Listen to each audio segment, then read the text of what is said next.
आज मैं और मेरी नानी मिलकर बनाने वाले हैं चिकन बिरयानी। तो सबसे पहले कढ़ाई में तेल डाला और उसमें डाला प्याज। उसके बाद ये रहा चिकन और है अदरक लहसुन का पेस्ट, उसमें डाली है दही। ये मेरी नानी है जो सारा प्रोसेस कर रही है और मैं रिकॉर्ड कर रही हूँ।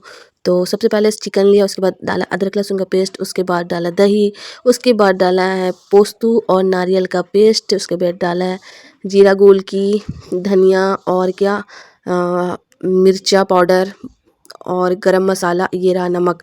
भाई हल्दी छोड़ के सारा मसाला डाल देना है। उसके बाद ये देखो इतना सारा हरा मिर्चा भाई, और ये सारा मिक्स करके देखो किस तरह से मेरी नानी मिक्स कर रही है। भाई इतना मिर्चा डाला है कि बस जलने लगेगा पेट, भाई पेट।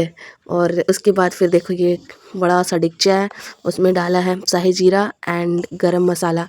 और जो प्याज मैंने कढ़ाई पे लाल किया था, फ्राई किया था, तो वो डाल दिया। और इसके बाद ये जो सारा जो मैरिनेट करके रखा था, मतलब सारा कुछ मिलाकर रखा था, वो डाल दिया इसमें। एंड ये रहा आलू जो फ्राई हो रहा, जो बिरयानी में जाने वाला।